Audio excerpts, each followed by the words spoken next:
नमस्कार दोस्तों, मैं नितेश बहुगुणा स्वागत करता हूं आपका प्रतिज्ञा पाठशाला के YouTube चैनल पर।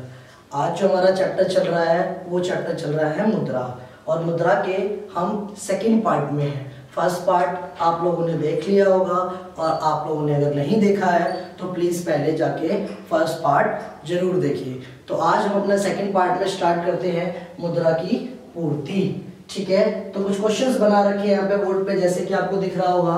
फर्स्ट क्वेश्चन बनता है मुद्रा की पूर्ति से क्या अभिप्राय है, इसका मतलब मुद्रा की पूर्ति क्या होती है। तो देखो आपके सामने आंसर लिखा हुआ है, मुद्रा की पूर्ति एक स्टॉक अवधारणा है। इसका अभिप्राय एक निश्चित समय पर देश में लोगों के पास उपलब्ध कुल मुद्रा के स्टॉक से है। इसका मतलब कि हमारी अर्थव्यवस्था के अंदर, हमारी पूरी की पूरी इकोनॉमी के अंदर, हमारे पूरे के पूरे देश के अंदर कितनी मुद्रा उपलब्ध है, कितना पैसा हमारे पास है, उसको बोलते हैं मुद्रा की पूर्ति। दोबारा से एक बार ट्राई करते हैं। मुद्रा की पूर्ति एक स्टॉक अवधारणा है। स्टॉक अवधारणा का मतलब एक ऐसी चीज, मतलब एक निश्चित समय में जो हमारे पास है, स्टॉक अवधारणा है। इसका अभिप्राय एक निश्चित समय पर देश में लोगों के पास उपलब्ध कुल मुद्रा के स्टॉक से है। इसका मतलब कि हमारी अर्थव्यवस्था में कुल कितनी मुद्रा है, इसको बोलते हैं हम क्या, मुद्रा की पूर्ति। ठीक है, अब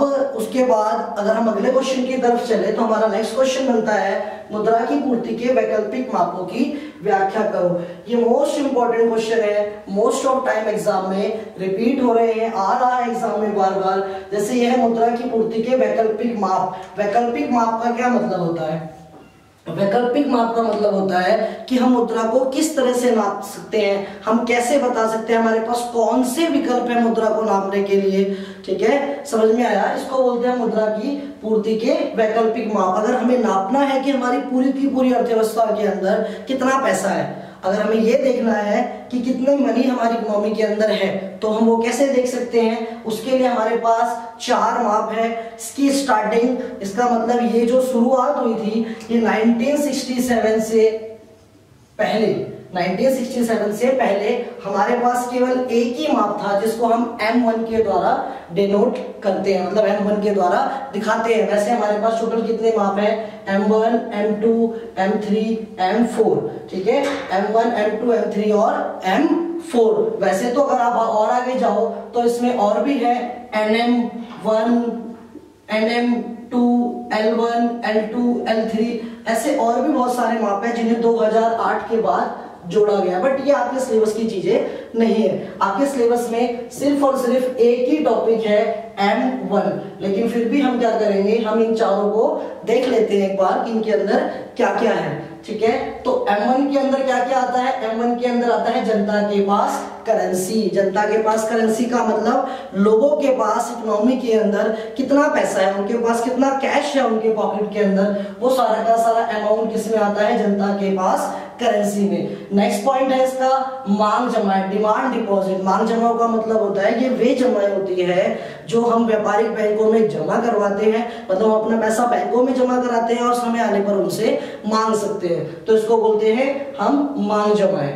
उसके बाद इसमें और एक चीज और ऐड कर दे, आरबीआई के पास अन्य जमाएं। इसका मतलब आरबीआई के पास जो पैसा जमा है कैश के तौर पर, वो भी इसके अंदर इंक्लूड होता है। तो M1 के अंदर कितने इंक्लूड हो गए? तीन चीज इंक्लूड हो गई। कौन कौन सी? जनता के पास करेंसी, मांग जमाएं और आरबीआई के पास अन्य जमाएं। इसका शॉर्ट नेम होता है CDD, demand deposit, OD, other deposit. अगर हम तीनों को प्लस कर दे तो तीनों को प्लस करके हमारा क्या बनेगा? M1। और इससे हम अर्थव्यवस्था में मुद्रा को नाप सकते हैं कि हमारी अर्थव्यवस्था में कितना पैसा है। ठीक है, इसके बाद 1967 के बाद इसमें थोड़े टाइम बाद चेंजेस आए, क्योंकि पैसा जो था वो डाक खानों में भी जमा होने लगा। किसमें जमा होने लगा? डाक खानों में जमा होने लगा। तो फिर थोड़े टाइम बाद क्या किया? आरबीआई ने एक नया माप बनाया, और वो माप क्या था? M2। अब M2 के अंदर किस किस को इंक्लूड करते हैं? M2 के अंदर इंक्लूड करते हैं M1 वाला तो सारा, M1 वाला सारा मतलब ये भी और ये भी, इन तीनों को जोड़ के यहाँ पे, और उसके बाद इसके अंदर डाक खानों की, बचत बैंकों की जमाएं। इसका मतलब जो पैसा डाक खानों में जमा हो रहा है उसको भी हम इसमें इंक्लूड कर लेते हैं। फिर जब ये दोनों मिल जाते हैं तो दोनों मिलकर क्या बनता है? M2। ठीक है। नेक्स्ट हमारे पास है M3। M3 के अंदर क्या क्या होता है, M1 मतलब ये सारा का सारा, ठीक है। M3 में क्या होता है, M1 और M1 के अंदर ये सारा का सारा, और उसमें एक चीज को और ऐड कर देते हैं, बैंकों की सावधि जमा। क्या ऐड करते हैं, बैंकों की सावधि जमा।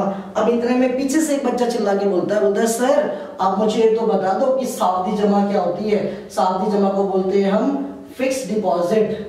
क्या होती है, फिक्स डिपॉजिट। इसका मतलब जो हम अपना पैसा व्यापारिक बैंकों में जाके फिक्स डिपॉजिट कराते हैं ना, ये उसी को कहते हैं, ठीक है। अब इन दोनों को प्लस करके क्या बन गया, M3 बन गया, ठीक है। अब बात करते हैं M4 की।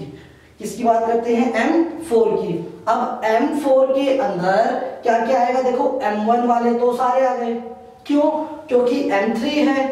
M4 के अंदर क्या क्या आया, M4 के अंदर M3 तो आया ही आया, और M3 में आपको दिख रहा है कि M1 भी इंक्लूड है।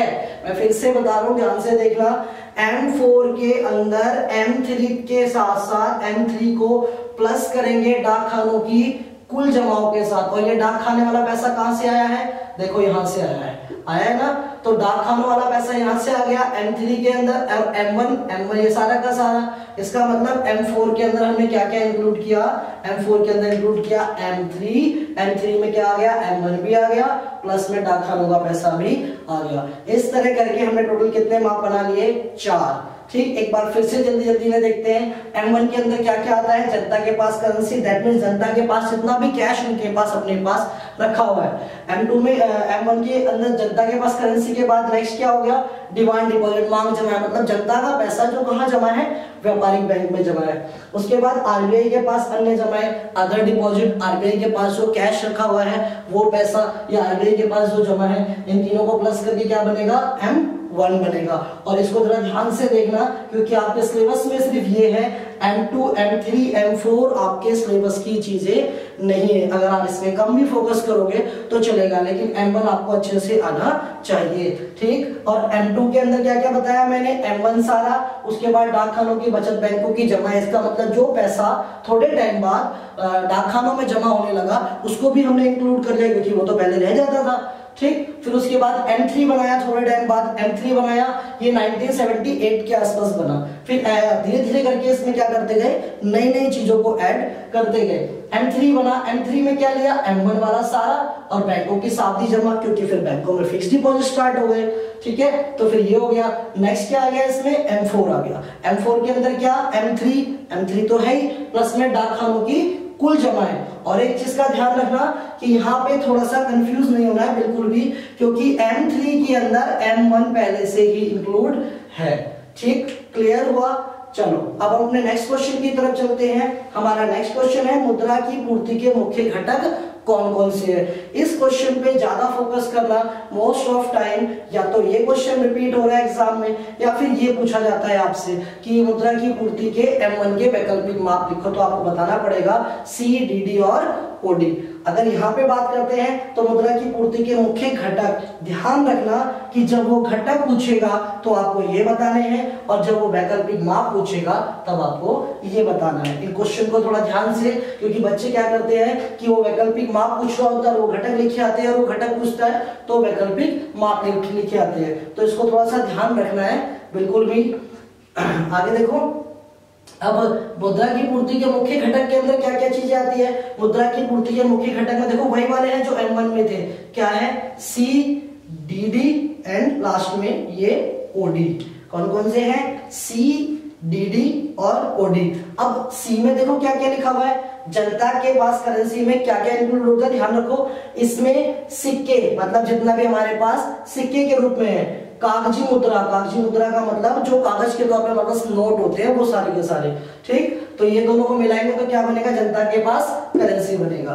फिर जनता की मांग जमा है। मांग जमा का मतलब क्या होता है, जो मैंने बताया था, देखो लिखा है यहाँ पे, जो व्यापारिक बैंकों में जमा होती है। इसका मतलब जो व्यापारिक बैंकों में जमा की जाती है। फिर वही क्वेश्चन आ गया, बच्चा पूछेगा सर ये व्यापारिक बैंक क्या होता है। अब मैंने आपको पहले भी बताया, फर्स्ट पार्ट में देखा होगा आपने कि हमारा नेक्स्ट चैप्टर जो है वो बैंक है, तो हम वहां पे इसको डिस्कस करेंगे, ठीक। तो जो व्यापारिक बैंकों में जमा होती है, इन जमाओं को मांगने पर, मतलब जब अगर आप ये पैसा बैंक से मांगने जाओगे तो चेक द्वारा या तो निकलवाई जाती है, मतलब या तो आप उसे निकलवा सकते हो या फिर किसी को ट्रांसफर कर सकते हो, हस्तांतरित कर सकते हो। इसको बोलते हैं हम डीडी, डिमांड डिपॉजिट। हमारे पास नेक्स्ट पॉइंट है अदर डिपॉजिट, मतलब अन्य जमाएं। अब अन्य जमाओं में क्या क्या चीजें आती है, क्या क्या चीजें आती है अन्य जमाओं में? आरबीआई के पास सार्वजनिक वित्तीय संस्थाओं जैसे आईडीबीआई की जमाएं, दैट मींस कि वो अमाउंट, कौन सा अमाउंट जो आरबीआई के पास जमा हुआ है, किसने का जमा करवाया है? सार्वजनिक वित्तीय संस्थाएं,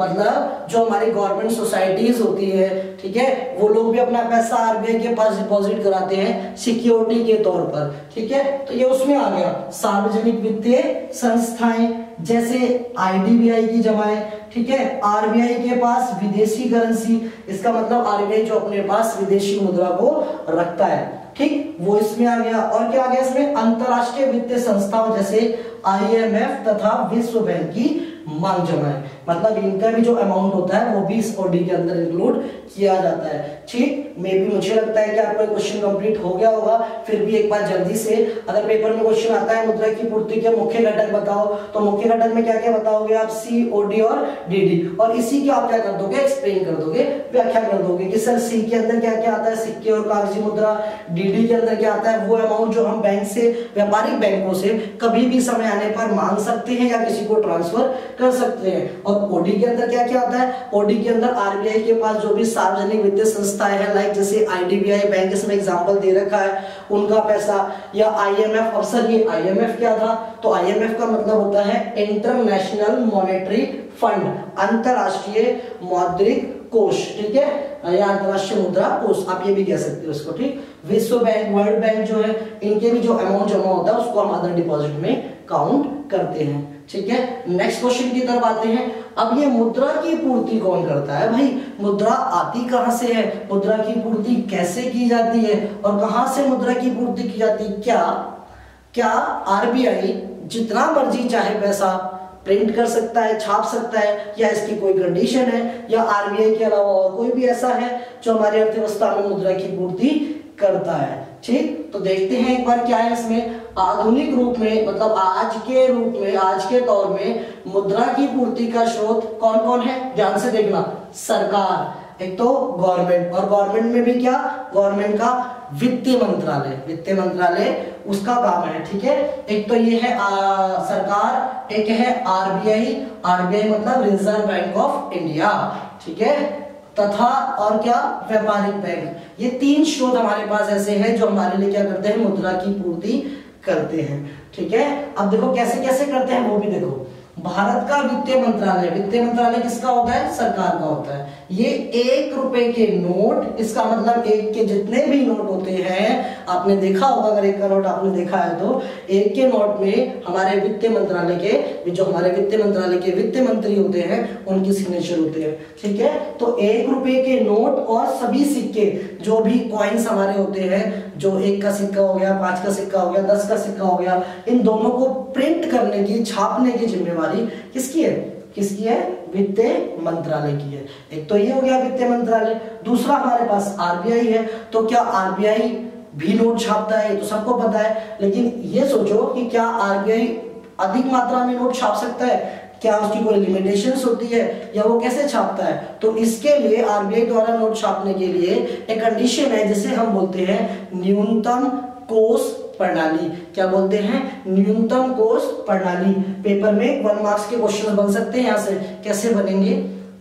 ऐसे में क्वेश्चन बन सकता है कि आरबीआई द्वारा कौन सी कोष प्रणाली के आधार पर मुद्रा का सृजन किया जाता है या मुद्रा छापी जाती है। तो आपको पता होना चाहिए वो कौन सी प्रणाली है, वो है न्यूनतम मुद्रा कोष प्रणाली, ठीक है, क्लियर हुआ। तो न्यूनतम मुद्रा कोष के आधार पर आरबीआई करेंसी या फिर नोट, करेंसी ब्रैकेट में नोट जारी करता है। इस प्रणाली के आधार पर, किस प्रणाली के आधार पर? इस प्रणाली के न्यूनतम कोष प्रणाली के आधार पर आरबीआई को न्यूनतम का मतलब कम से कम अपने पास 200 करोड़ का कोष रखना पड़ता है, तब जाके वो छापता है। कितने करोड़ का? 200 करोड़ का। और उस 200 करोड़ में से भी ऐसा नहीं है कि 200 करोड़ वो अपने पास 200 करोड़ रखेगा ही तो फिर छापेगा क्यों? तो उसमें 200 करोड़ में क्या क्या चीजें होती है उसका ध्यान रखना कि क्या क्या चीजें होती है। देखो 200 करोड़ में 115 करोड़ का क्या होना चाहिए? सोना होना चाहिए। 115 करोड़ का वो अपने पास क्या रखेगा, सोना रखेगा, और बाकी क्या रखेगा, विदेशी विनिमय। अब सर ये विदेशी विनिमय क्या होता है, क्या होता है ये विदेशी विनिमय? विदेशी विनिमय का मतलब होता है विदेशी पैसा। क्या होता है, विदेशी पैसा, जैसे डॉलर हो गया, यूरो हो गया, पाउंड हो गया, दिनार हो गया, द्राम हो गया, ठीक है, इसको बोलते हैं विदेशी विनिमय। और साख का सृजन करके, शाख का सृजन करके कौन करता है, व्यापारिक बैंक, ठीक है। तो हमारे पास मुद्रा पूर्ति के 3 स्रोत पढ़ लिए हमने। कौन से 3 स्रोत पढ़े? पहला तो सरकार भी क्या करती है, तो सरकार 1 रुपए के और 1 रुपए के नोट और सभी सिक्कों को छापती है, ठीक है। और उसके बाद आरबीआई है सेकंड ऑप्शन हमारे पास, और वो आरबीआई क्या करता है, आरबीआई 200 करोड़ की न्यूनतम मुद्रा कोष प्रणाली के आधार पर क्या करता है, अर्थव्यवस्था में मुद्रा की पूर्ति करता है। लेकिन उस 200 करोड़ में से भी 115 करोड़ का सोना और बाकी अमाउंट की क्या होनी चाहिए, विदेशी करेंसी होनी चाहिए। और आखिरी में हमारे पास है कौन, व्यापारिक बैंक। व्यापारिक बैंक कैसे करता है, साख का सृजन करके। अब सर ये साख का सृजन क्या होता है, साख का मतलब होता है उधार, और सृजन का मतलब होता है उत्पन्न करना, ठीक है। क्या होता है, उत्पन्न करना। तो इसका मतलब क्या हो गया कि साख का सृजन करना, मतलब जैसे कि अगर व्यापारिक बैंक होते हैं वो हमें उधार देते हैं ना, इससे भी मुद्रा की पूर्ति होती है। बाकी डिटेल में इसको हम अपने बैंक के चैप्टर के पहले ही टॉपिक में पढ़ेंगे, और इसमें से क्वेश्चन पेपर में आता है, ठीक है। मे बी आपको क्लियर हुआ होगा, ठीक। तो आज के टॉपिक हमारे खत्म होते हैं। अब हम नेक्स्ट टॉपिक के साथ नेक्स्ट वीडियो में मिलेंगे, वो हमारी होगी मुद्रा की वीडियो पार्ट 3, ठीक है। प्लीज वीडियो को देखें और कमेंट बॉक्स में कमेंट करें, क्योंकि आपके कमेंट हमारे लिए बहुत इंपॉर्टेंट है। प्लीज इसलिए कमेंट जरूर करें, ठीक है। चलो ओके बाय।